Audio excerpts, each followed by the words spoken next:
দেশ কখন স্বাধীন হয়ে গেল, বাবাটা এখন চললো স্কুল।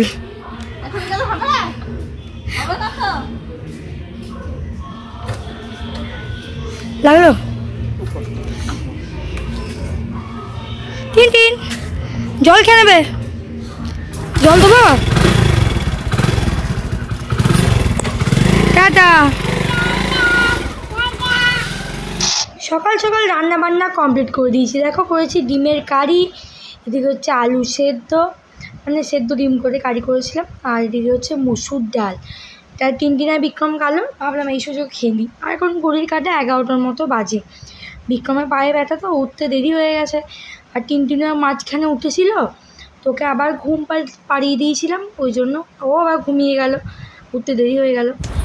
কেমন আছো, আমি কেমন আছি সেসব দিয়ে আজকে ভিডিওটা স্টার্ট না করে চলো স্টার্ট করি একার মূল ঘটনা নিয়ে। তোমাদের পৃথিবীর বোধহয় কারোই জানতে বাকি নেই যে আমাদের দেশে কি চলছে এখন। राइट एंगल में मिला गया, राइट एंगल में एक पाँव बेड के इस तरफ, एक पाँव बेड के इस तरफ मिला गया। जब तक पेल्विक गर्डल नहीं टूटता है, इस तरह दो पाँव को नहीं चीरा जा सकता है।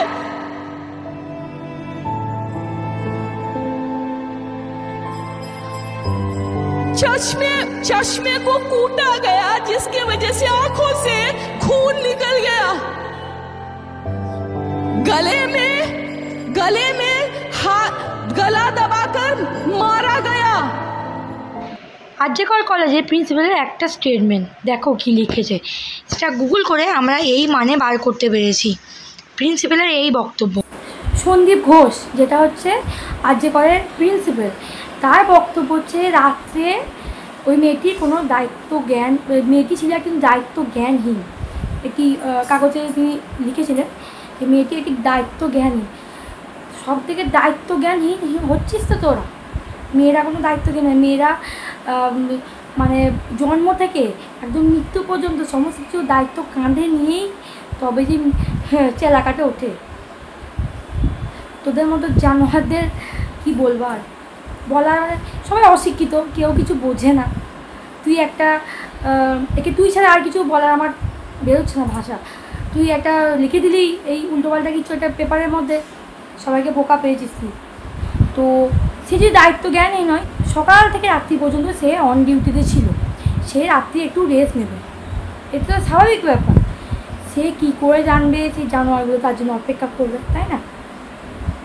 জানবে এটা কী করেছে, সেখানে টানা মানে 36 ঘন্টা কাজ হয়, সে সারাদিন কাজকর্ম করে একটু রেস্ট নিতে গেছে। সে কী করে জানবে যে জানোয়ারগুলো তার জন্য অপেক্ষা করে বসে থাকবে? এটা হসপিটাল, তাকে তো কাজ করতে যে, সে তো বসে বসে সরকার থেকে মাইন্ডটা দিয়ে দেয় না, তাই না? আর এই সন্দীপ ঘোষকে নিয়ে এতক্ষণ কথা বললাম, তার জীবন কাহিনী আর কি জীবন কাহিনী আছে সেটা জেনে নাও। তো ঘোষ অর্থোপেডিক সার্জন, এই বাড়িতেই চিকিৎসার জন্য লোকজন আসতো। তার বাড়িতে একবার একটা গণ্ডগোল হলো, আমরা সবাই আসলাম। গণ্ডগোলটা কি, যে তার ওয়াইফ, সেই সময়কার ওয়াইফ, তার বাচ্চা হয়েছে মাত্র 14 দিন, সেই অবস্থায় তাকে প্রচণ্ড পেটে লাথি মারে। মানসিকতা ভালো ছিল না, ব্যবহার অত্যন্ত খারাপ ছিল। ওনার মায়েরও ব্যবহার ওনার থেকে আরও বেশি খারাপ ছিল। যেদিন ওই ঘটনাটা ঘটেছিল, যে ওই মহিলাকে আমরা বের করে নিয়ে আসি, ওনার স্ত্রীকে পেটে লাথি মেরেছিল, সেলাই ফেটে গেছিল। এমন এক রাজ্যে বাস করি, এই রাজ্য চালায় একজন মহিলা, কিন্তু এদেশের মহিলাদেরই কোনো সুরক্ষা ব্যবস্থা নেই। আমরা এমন এক রাজ্যে বাস করি যেখানে কোনো চাকরির ব্যবস্থা, সেই দুর্গাপুজোর সময়তেই কত মেয়ে নির্যাতিত হয়, অনেক সময় হয়েছে, কিন্তু তখন তাদের কোনো বিচার হয় না। তাদের বলতে তাদেরকে শুনতে হয়। আমরাই শুনেছি এত রাতে বেরোস না, আমরা গ্রামে থাকতাম তো আমাদের 8-9টা কোনো ব্যাপার না। এখানে তো এখন শহরে থাকি, শহরে সবাই দেখি 10টা-11টা পর্যন্ত বেরোয়, তবুও কিন্তু আর মা বাবারা বলে তো একটু বেশি রাত করিস না, কিন্তু বাড়ি চলে আসবি। কেন এই কথাটা কেন শুনতে হবে এখনও পর্যন্ত এই 2024 সালে এসে? কি ফলে এখনকার মেয়েদেরকে কী শুনতে হয়, মানে মেয়েটার দোষ, লোকটা দোষ নয়, কিন্তু কি ছেলেটার দোষ নয়, কি টিউশন স্যারের দোষে নয়, কি রাস্তার লোকের দোষ নয়, ওই ইয়াং ছেলেটার দোষ নয়, দোষটা কার? মেয়েটার। কিসের দোষ? ড্রেসের দোষ, কত রাত্রি করে কেন বাড়ি এসছে, নাইট ডিউটি নিয়ে, মানে ডাক্তারের কথা বলছি, যিনি আর কি যাকে নির্যাতিত করা হয়েছে, তাকে হত্যা করা হয়েছে, নাইট ডিউটি নিয়ে আর কি দরকার ছিল? তোমরা কী করে জানবে সে নাইট ডিউটি কেন নিয়েছে? বসে বসে বাপের হোটেলে খেলেছে তো বুঝতে পারবে না নাইট ডিউটি কেন নিয়েছে, কষ্ট করে টাকাটা রোজগার করতে হবে। বসে বসে খেতে পেলে সে বুঝতে পারবে। এখনকার কত বয়স্ক মহিলা, হ্যাঁ মহিলাদের কথাই বলছি, বলবে না মেয়েটারই দোষ, কী দরকার বেরোনো ঘর থেকে অত রাখতে, অত বার কেন? মেয়েগুলো না খুব বার এখনকার মেয়েগুলো। আজকে অতিরিক্ত বার বলে আকাশে প্লেনটা চলছে, অতিরিক্ত মেয়েদের বার বলেই আজকে মেয়েরা সব থেকে এগিয়ে, শিক্ষাগত দিক থেকে দেখতে গেলে মেয়েরা সব থেকে এগিয়ে, তাই না? মেয়েদের এত বার বলেই সংসার চলে, আর মেয়েদের এত বার বলেই এত লাঞ্ছনা, এত অপমান সহ্য করো একটা মেয়েই পারে তাদের সংসার থেকে আরম্ভ করে সমাজকে টিকিয়ে রাখতে। একটা মেয়ে অতিরিক্ত বার, এই জন্য এখন মেয়েরা কোন দিক থেকে পিছিয়ে আছে? সে সব দিকেই আছে, টিচার, অ্যাডভোকেট, তারপর পুলিশ, বিএসএফ, সব থেকে বড় কথা হচ্ছে এখনকার মেয়ে দেশ চালাচ্ছে, মুখ্যমন্ত্রী মমতা বন্দ্যোপাধ্যায়, সবাই জানো নিশ্চয়ই। আর কি চাই? আর তার সাথে জানো নিজেদের ঘরটাও ভালো করে সামলাচ্ছে, বাচ্চা সামলাচ্ছে, তাহলে আবার কি দরকার? যেটুকু করার সেটুকু যথেষ্ট। কয়েকটা ছেলে দ্বারা সম্ভব নাকি এত কাজ করা? তারপর দেখিনি কোন ছেলেটা ঘর দুয়ার বাচ্চা সামলে এত কিছু করতে পারছে। তো মেয়েদের বাপটা কিসের? তো বলবো আজকালকার কাকিমাদেরকে স্পেশালি বলবো এই কথা যেন না বলা হয় কোনোদিন, যে আজকালকার মেয়েদের খুব বাপ, তাই না? বাপটা কিসের জন্য? এই আজকালকার জানোয়ারগুলোর জন্য। তো রাস্তায় মেয়ে বেরিয়ে যাচ্ছে, টোন্টিং করলো, কী করবো আমরা? মাথা নিচু করে চলে আসবো? এটা আমাদের উচিত? তাহলে আমার মেয়েরা খুব ভালো, তাই তো? আর যদি একটা বলি যে ঘুরিয়ে তোকে দুধ চড় মারবো কেন, এই কথাটা বললি, তাহলে মেয়েটা খুব একদম ডেঞ্জারাস মেয়ে, তাই কি না? ওখান থেকে একটা ঘটনা বলি। কালকে আগে পরের ঘটনাটা আসছি, আগে আমার ঘটনাটা বলি। যেটা হচ্ছে আমি যখন কলেজে উঠি 2018 সালের ঘটনা বলছি, 2017-তে কলেজে হয়, কলেজে মানে 2017-তে কলেজে অ্যাডমিশন দিই, 2018 গল্প বলছি। আমাদের পাশে বাড়ি যে বান্ধবীর বিয়ে হলো, ও আর আমি আসছিলাম কলেজ থেকে, এই আমাদের নিউ টাউনে ওখানে বাস ধরতাম, ওখানে আসছি। তো একটা ছেলে 2-3 বার বাস থেকে বেরিয়ে টোন্টিং করে চলে গেলো। ঠিক আছে, টোন্টিং হলো, ও তো আমার বান্ধবীতে কিছু বলবে না ভয়ে। আমি কিন্তু 2-4 কথা বলছিলাম, যে কী বলছিস সামনে না, কী বলছো সামনে এসে বলো, কষ্ট কথা, আমরা দাঁড়িয়ে শুনবো কী বক্তব্য তোমার? সে চলে গেল, আবার ঘুরিয়ে গেছিলো। কারণ তোমাদের কিছু বক্তব্য হলে আমাদের সামনে বলো না, আমি শুনতে রাজি আছি, বসে বলো দরকার হলে। তারপর দ্বিতীয়বার কথাটা টোন্টিং করে বললো, আমি ঘুরিয়ে থাকতে না বেরিয়ে বলেছিলাম ঠাঁটিয়ে দুটো চড় মারবো। সে আমাকে ঘুরিয়ে বলেছিল, তুই আমাকে লোকের সামনে এই কথাটা বললি, টুটুবাই বলছি, তুই আমাকে লোকের সামনে এই কথাটা বললি, তুই যে কল্যাণ যে বাসে করে আসিস সেই বাস আমি বন্ধ করবো, ওই বাসে তুই উঠতে পারবি না, আমাকে বলছিল। আর তুই আমাকে বাসে কি উঠতে দিবি না, আমি এই বসলাম, আর রাত সন্ধ্যে 7টা পর্যন্ত বসবো, তুই আমাকে এখান থেকে কী করে তুলতে পারি সেটা প্রথমে দেখবো। আর প্রথম কথা হচ্ছে, যদি আমি আজকে বাড়ি ফিরি, বাড়ি তো আজকে যাবোই আমি কালকে বাড়ি আসছি, আর আমাদের ওখানে বাস হচ্ছে, আমাদের মামনসা বাস আসতাম 10টার সময়, তো 10টায় বাস চাই, 10:30 মানে ওখানে 10টায়, এখানে 10:40-এ পৌঁছাতে। তো 10:40-এ আমি এখানে পৌঁছেছি নিউ টাউনে, তুই কিন্তু দাঁড়িয়ে থাকিস আমার জন্য, কীভাবে আটকাস তোকেও আমি দেখে নেব। তো ওইসব কথা কাটাকাটি হওয়ার পর লোকজন জড়ো হয়ে গেল, তো ছেলেটা তো স্কুটি নিয়ে চলে গেলে। আর আমি কিন্তু হ্যাঁ একটা কথা বলবো, আমার সেদিনকে কোনো বান্ধবী কিন্তু আমাকে সাপোর্ট করেনি, সবাই নিজে ভয়ে ভয়ে ভীত হয়েছিল। এটা আমার বান্ধবীরা হয়তো দেখবে, হয়তো খারাপ লাগে শুনতে তাদের, কিন্তু এটাই সত্যি, তারা কিন্তু কেউ কিছু বলেনি, এমনকি ভয়ে যে না আমরা স্কুল যাই, কলেজ যাই, কিছু করে দেবে, এই করবে, ঠিক আছে, এটা কিন্তু তারা বলেছিল যে না কিছু বলা যাবে না।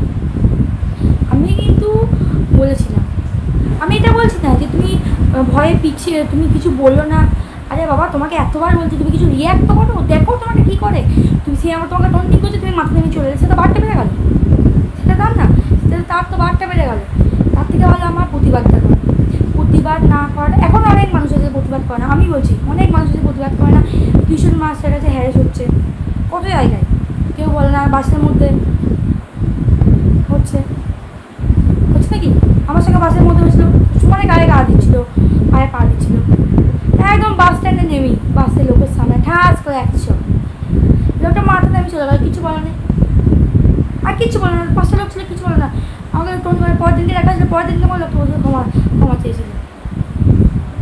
এরকম না যে লোকজন ছিল বলে ভয় আমাকে কিছু বলেনি, লোকটা ভাবতেই পারিনি এভাবে চুরি ওকে বলেছি না অনেক করে। তার বয়স শুনবে মিনিমাম 50-60 বছর বয়স হবে। আমি বয়সটা অত বুঝি না, 50 বছর তো মানে 50 বছর তো একদম। দেখো আমি বলবো বেশি কিছু না বলতে পারো, অন্তত রিয়্যাক্ট করো। কারণ সে তোমাকে অপমান করছে, এটা পুরো একদম সাংঘাতিক কোনো অপমান তোমার পক্ষে। এসব মেয়েদেরকে এসব করার পুরো সাংঘাতিক অপমান। আর সমস্ত বাচ্চা মেয়েদেরকে বলবো যে তোমাদেরকে কেউ কিছু বললো, সেগুলো বাড়িতে এসে বাবা মাকে অবভিয়াসলি বলো, ভয়ে চুপ করে না থেকে। কারণ সবসময় বাবা মা ছেলে মেয়ের মানে পাশে থাকবে, কেউ না থাকুক বাবা মা থাকবে, আমি বলছি আজকে। তো যাই হোক, কালকে 14ই আগস্ট ছিল, কালকে মিছিল যা হলো সব মিছিল ঠিক ছিল। বললো না নিজেদের দেশটাই ঠিক নেই। ঠিক মিছিল চলাকালীন কিছু দুষ্কৃতী এসে সেখানে হামলা করে দেয়, মানে সিচুয়েশানটাকে পুরো গেম ঘুরিয়ে দিল। ঠিক আছে, মানে ধামা চাপা দেওয়ার চেষ্টা, এটা আর কিছুই না, পুরো গেমটাকে পুরো ঘুরিয়ে দিল। গেম ঘোরাবার কে যেদিনকে এই ঘটনাটা ঘটে, আর যে করার ঘটনাটা যেদিনকে ঘটে তোমরা শুনলে আশ্চর্য হবে। কি তোমরা অনেকজন শুনেছ যে তার বাবা মাকে করা হয়েছে, পুলিশ ফোন করেছে যে আপনারা আসুন, আপনার মেয়ে আত্মহত্যা করেছে। তো নিউজে এটা বললো, আপনারা কী করে বলছেন যে এটা আত্মহত্যা, তো মার্ডার হতে পারে, আপনারা না পরীক্ষা নিরীক্ষা করি শটান বললেন এটা আত্মহত্যা। তখন মা বাবা হসপিটালে যাওয়ার পরও তাদেরকে 3 ঘন্টা ঢুকতে দেওয়া হয়নি। সিবিআই আসার আগেই সমস্ত রুমের দেওয়াল ভাঙাচোরা অবস্থায়, ওই ওপর থেকে না কি বলেছে ঘরটাকে ঠিকঠাক করার জন্য। আমি ওইসব বৃত্তান্তে যাচ্ছি না, ওইসব ঘটনা সবাই যেন কীভাবে তাকে নৃশংসভাবে রেপ করা হয়েছে, তার গলা হাত পা। তো তোদেরকে একটা কথা বলি, মানে যেসব মানুষের মানবিকতা এরকম, মানে জানোয়ারগুলোকে বলছি, তো লজ্জা করে না, মানে একটু লজ্জাস্কম কিছু নেই যে এখন 2024-এ দাঁড়িয়ে এখনও এরকম মানে মনে হচ্ছে তোদের ঘরে তো মা বোন আছে, নিজে মেয়ে আছে, তোর মা আছে, লজ্জাস্কম কিছু করে না। আবার এখানে একটা কথা বলি, যারা ধরো এই মিছিল করছে 100-র মধ্যে 1% লোক, মানে 99% তো মিছিল একদম ড্যাম শিওর করছে, তারা প্রতিবাদ করছে। এদের মধ্যেই মানে 1% লোক, তারা কিন্তু ওই দলের মধ্যেই পড়ে। মিছিল করছে ঠিক কথাই, তারা কিন্তু ওই দলের মধ্যেই পড়ে। তারাও কোনো মেয়েকে গায়ে গা ঘষা, টোন কাটা করেছে, কিন্তু না করা হয়নি। যারা এই কাজটা মানে ভালোভাবে প্ল্যানভাবে কাজটা করে বেরিয়ে গেল, তারা ভেবেছিল যে আগেকার মানুষরা চুপ করে থাকতো, এখন এরা চুপ করে থাকবে, কিন্তু ভাবেনি যে এই যে নোংরা কুৎসিত কাজটা তারা করেছে তার জন্য গোটা দেশ আজকে রাস্তায় এসে দাঁড়াবে, তারা কোনোদিনও ভাবতে পারেনি। আর আমি বলবো আইন তো আছেই, আইন আছে, দেশের প্রশাসন আইন সবই আছে, কিন্তু আমি বলবো ওপরে সব থেকে ওপরে ভগবান আছে। যেই কাজটা ওরা করেছে ওরা শাস্তি তো পাবেই, 1 বছর হোক, 2 বছর হোক, 10 বছর পরে হোক, শাস্তি পেতেই হবে। আর আমি চাই তাদের ফাঁসি হোক, একদম ফাঁসি, আর কোনো কিচ্ছু না, জাস্ট ফাঁসি। আর জানো প্রত্যেক বছর আমি এখানে ফ্ল্যাগ করি, টাঙাই। এবছর ফ্ল্যাগ পর্যন্ত টাঙাইনি, 3 দিন একটা গলায় উত্তরীয় আছে সেটাও পর্যন্ত দিইনি, বিক্রম পর্যন্ত ফ্ল্যাগ উদ্বোধন করতে যায়নি, মানে ফ্ল্যাগে যেখানে ফ্ল্যাগ তোলা হবে সেখানে পর্যন্ত যায়নি। বলতে শুনে মনটা এত খারাপ হয়ে গেল, যায়নি, কারণ কোনো মনোবৃত্তিই নেই গো। স্কুল কলেজে যাচ্ছে সবাই ছেলেগুলো, আমাদের সামনে এখানে স্কুলে সব যাচ্ছে, ব্যান্ড পার্টি বাজছিল, কিন্তু এইবারে স্বাধীনতা দিবসটা না মানে কোনো এক জায়গায় মানে একটা হয়ে গেল, খটকা লেগে গেল যে আমরা স্বাধীন হয়নি, তো ওটা থেকে হবে। সবথেকে বড় কথা হচ্ছে মানুষের যে মস্তিষ্কে, এই মাথাতে যে কুসংস্কারটা এখনও মাথা থেকে যায়নি, সেটা খুব ভালোভাবে জানা যাচ্ছে, প্রথম কথা। আর দ্বিতীয় কথা হচ্ছে দেশ স্বাধীন হলে কী হবে, মানে দেশের বাইরে যে দেশ, আমাদের ভারতবর্ষের বাইরে যে দেশগুলো, তাদের রেপ সংখ্যা আমাদের সংখ্যা মানে আকাশ পাতাল তফাৎ। তাদের দেশ উন্নতি করবে না কেন? কারণ তাদের দেশের মেয়েদেরকে সম্মান দেওয়া হয়, আর আমাদের দেশের মেয়েদেরকে সম্মান দেওয়া হলেও কী হবে, তলায় তলায় এত নোংরাভাবে মানে মানুষকে নির্যাতন করা হচ্ছে, কোথা থেকে দেশ উন্নতি করবে? আমাদের মুখ্যমন্ত্রী একটা বক্তব্যে বলেছিলেন যে দেখুন গে আমাদের দেশের মেয়েরা এখন রাত্রি 10টা 11টায় বাড়ির বাইরে বেরোয়, সারা রাত্রি বাইরে কাজের বাইরে বেরোয়। একদম ঠিক কথা বলেছে, আমাদের দেশের মেয়েরা বেরোয়, সব মেয়েরাই বেরোয় কাজে, নিজের কাজে রাত্রি 10টা 11টায় নাইট ডিউটি করে। কিন্তু কিছু কিছু মানুষ আছে যে তারা এই রাত্রিগুলোতেই সুযোগটা নেয়, তাই না? এই সুযোগটা নেয়, তো তারা ভেবেছিল আমরা পার পেয়ে যাবো। তারা পার কোনো মতেই পাওয়া তাদের এইভাবে সম্ভব নয়, কোনো মতেই সম্ভব নয়। তোদের উপর ধিক্কার, মানে তোদের উপর মানে কী বলবো, এদিকে যদি রাস্তায় একবার লোকে পায়, একবার যদি পেতাম এই লোকগুলোকে পিস পিস পিস পিস করে কাটা হয়ে যেত সবাই মিলে। রাস্তায় যে মিছিল নেমেছে আমরা সবাই, আমি হয়তো হাউস ওয়াইফ, আমি তো ছেলে নিয়ে বাইরে যেতে পারছি না, কিন্তু আমিও তোমাদের সঙ্গে যুক্ত আছি।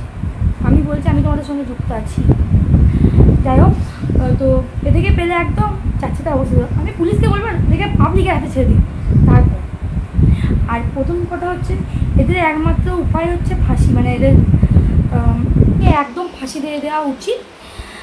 আর যদি ফাঁসি নাও দেওয়া হয় একদম দুদিকে চেলিয়ে দেওয়া উচিত, একদম কাটাই করে। নাহলে ওই দুদিকে আগেকার যুগে হতো দেখতাম, মানে ইউটিউবে দেখেছি, মানে একদম দুই এইদিকে একটা হাতে এইদিকে একটা দড়ি বেঁধে জাস্ট চিড়ে দেওয়া উচিত। দেখ কেমন কষ্ট হয়, তখন বুঝবি। তো দেখো আজকে এই ভিডিওটা এখানেই এন্ড করছি, আর বেশি কিছু বলবো না। আর আজকে বেশি কিছু বলবো না, আর কিছু ভালো লাগছে না এসব ইয়ে করে। আমি প্রত্যেক বছর ওই যে বললাম তোমাদেরকে ফ্ল্যাগ দিই, ছবি দিই, তো আগের বছরকার ছবি আছে তোমাদেরকে দিয়ে দেবো। সাজি মতো এখানেই ভিডিও এন্ড করছি। ভালো লাগলে একটা লাইক করে দিও। আমি জানি আমার ভিডিওটা বেশি দূর পৌঁছাবে না, তবু নিজের মনের কথাগুলো বললাম, এটুকুই। টাটা।